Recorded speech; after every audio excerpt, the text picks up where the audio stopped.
औषध न लगे मजला परिसुनी माता बरे म्हणून बोले. आय नो वामन पंडित यांच्या दमयंती आख्यानातलं हे वाक्य शाळेतून मुलांना श्लेष अलंकाराचं एक उदाहरण म्हणून शिकवलं. मलाही शिकवलं होतं शाळेत, पण आता इतके वर्षानंतर शाळेत शिकवलेले अलंकार कुठे लक्षात राहणार. पण परवा अचानक हे वाक्य माझ्या डोळ्यासमोर आलं आणि मी थांबले. औषध न लगे मजला परिसुनी माता बरे म्हणून बोले. अशी कुठली आई असते हो की जी आपल्या कन्यारत्नांनी मला औषध नको असं म्हणल्यावरती बरं म्हणते आणि चूप राहते आणि वर डोलते. कुठली जागी अशी नसते मला वाटतं. पण आमची पण आई अशी समजूतदार असते तर किती बरं झालं असतं असा विचार माझ्या मनात डोकावून गेला. आणि त्यानंतर लहानपणी औषध घेताना काय काय व्हायचं हे सिनेमाप्रमाणे डोळ्यांसमोर उभं राहिलं.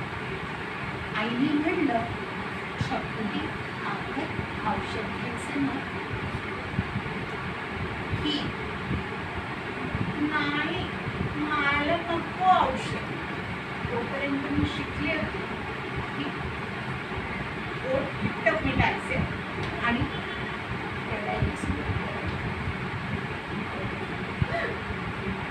पण ह्याच्यावर थांबेल तर ती आई असते.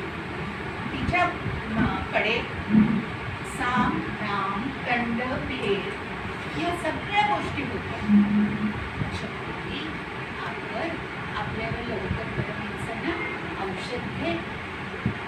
मला नको औषध.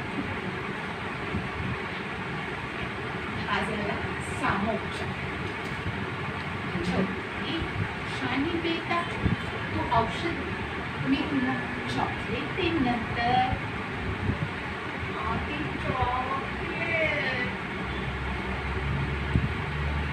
ही झाली दामाची भाषा. अगं असा हट्ट करून द्यायची. औषध नाही घेतलं तर मग इंजेक्शन घ्यावं लागेल. असं करायचं का नको ना. ही दंडाची भाषा ऐकली की मी आणखीन रडायला लागले. असं बघ दादा बघ किती शाणा आहे, किती चुपचाप औषध घेतो.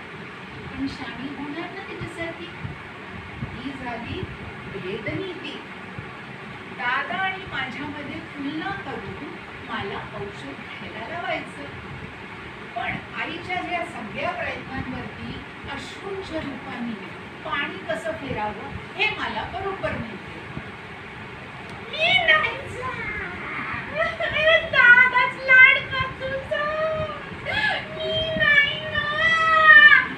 मोठ्याने बोकाट जमिनीवरती लोळायचं. आता मात्र आईची सहनशक्ती संपलेली असते. कार्टीनी उच्छाद आणलाय नुसता, आता मार मिळेल असं म्हणलं की आणखी जोरात रडायला लागून खूप बोलवायची. बाबा आजी आई मला मारते. अगं काय झालं छकुली. अगं कशाला मारते तू तिला. किती बाबा अगदी भोळेसा, कधी रागवायचे सुद्धा नाही. मला औषध नको. दादा मात्र खरा शाणा. अहो बाबा आईने तिला हात सुद्धा लावला नाहीये. ती नुसता कांगावा करते. अरे नाही बघ जरा किती रडतीये ती. अहो नाटक करतीये औषध घ्यायचं नाही म्हणून. मला औषध नको. हो चॉकलेट देतो. रडू नको तू. चॉकलेट देतो मी. इतकं म्हणेसपर्यंत आईने आपला औष पाटा गोळा केलेला असायचा. अहो खाली उतरवा तिला आधी. मी आधीच सांगितलंय तिला, जोपर्यंत औषध घेत नाही तोपर्यंत चॉकलेट मिळणार नाही म्हणून. अगं लहान आहे ती, प्रेमाने सांग जरा. काही नाही, हट्टी झाली अगदी तुमच्यावरती सारखीच. आईने उगाचच हा घुसडा दिल्यावरती बाबा आपल्या खोलीत गायब व्हायचे. पण आमचा आणखी एक खंदावीर तोपर्यंत मैदानात पोचलेला असायचा.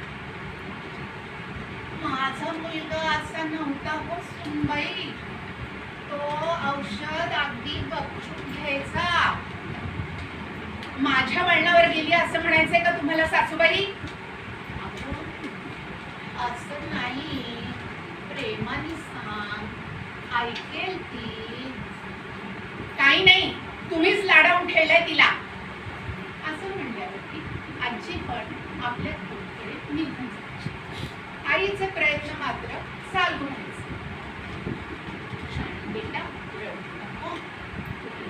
औषध घे, मम्मी तुला परीची गोष्ट सांगितली.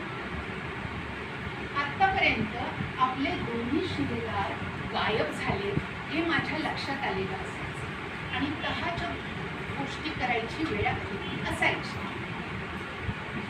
आणि चॉकलेट पण होतं आणि पूर्ण हो आणि सिनेमा आणि उगा उगा हो हो ग बाई, ते सगळं मी तुला आधी औषध घे.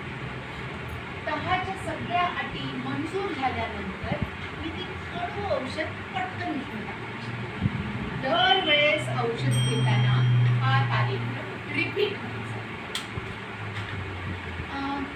आता मला सांगा, अशी कोणती आई आहे की औषध न लगे मजला तरी पण बरे म्हणून गप्प बसेल आणि बोलेल?